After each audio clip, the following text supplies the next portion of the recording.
on, everyone? Welcome to a brand new movie review. Today I'm going to be discussing High Life.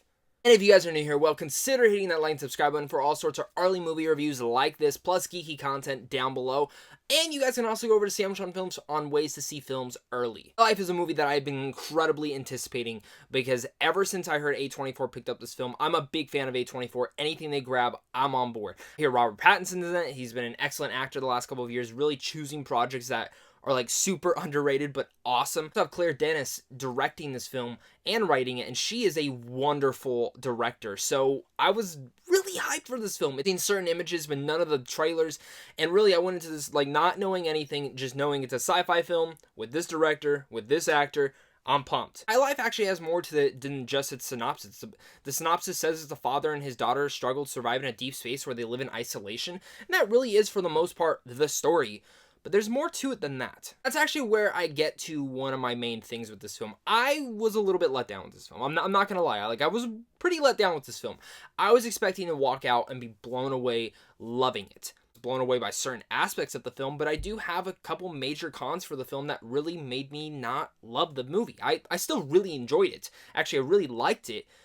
But there were certain elements that were missing for me. My pros, I mean, Robert Pattinson, I honestly think that this performance in this film should get him in the talk of being top 15 actors working today. His performance in here is transformative, just like he was in Good Time, but again, even more in this film. I think this is probably his hands down his best performance to date. He was super subtle, but in fact, just brought on this character, and just the way, the raw emotion that he brings to his character and such subtle looks are some of the things that made me like, my eyes pop out with how great he was in this film. I mean, every single person really gives a great performance in here. You have Juliette Binoche, who plays Dr. Dibbs in here. She's great. André Benjamin is actually really good in here. Mia Goth, who I think is a very underrated actress, she's good for the part that she's in here.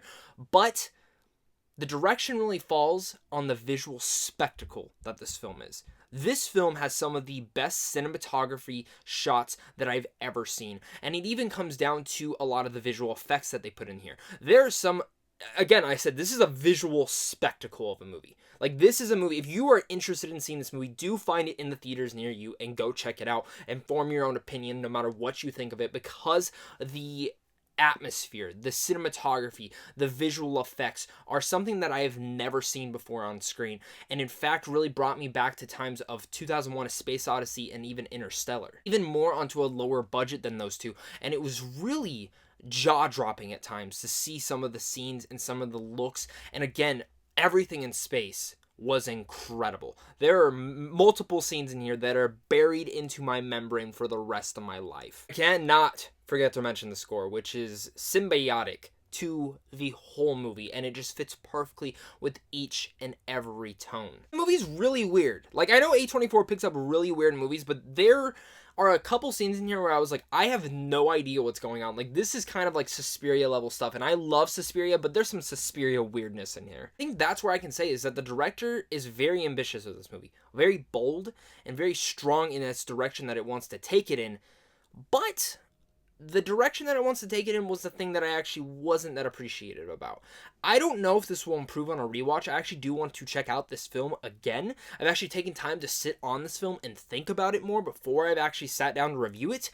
But I do want to see it again when it comes out on DVD or Blu-ray. I do want to buy it. I do want to sit down and I do want to rewatch it because one of my big issues with the film is its story structure. I did not like how the story was structured throughout this whole film. In fact, it did get a little bit confusing, and talking to a couple other people who had seen the film, it seems like I was not the only one within this issue. There were certain moments where I had zero idea how much time had passed or how many years had passed, and I was confused with, okay, who's this character? Where are they at now in the timeline? And it flips back and forth quite a few times and then really establishes its setting at one point in moment. But for the times that it's switching around, I was very confused with what was going on, which characters was which. And I don't get me wrong, like, I love films that are usually like this. I can get on board with a lot of different films. The Witch is amazing, Blade Runner, 2001: A Space Odyssey. Again, I can really name down the different things, but maybe it just comes down to a rewatch with this film. But the slow burn that it took just did not fit the pacing, and it really bogged down the movie for me. And I was like, just sitting there checking the time. I'm like, okay, how much is left? That's what really sucks. Like, I was really invested into these characters, but there were certain moments where it took away from the characters' levelities, and I was like, okay, where are we going with this? And I feel like there were multiple stories trying to be told in here where I really just cared about Robert Pattinson's story with his daughter. That's the one thing that I really wanted it to focus on more. I mean, I didn't make the film. The film is excellently made.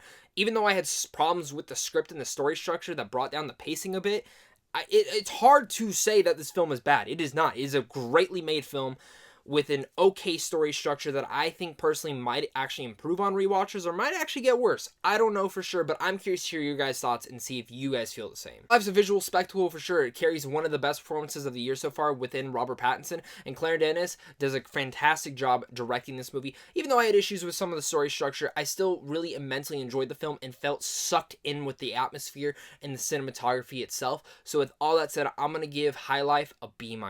Let me know what your guys' thoughts are on this film. I'm curious to hear your guys' one on this one. Make sure to comment down below and let me know them.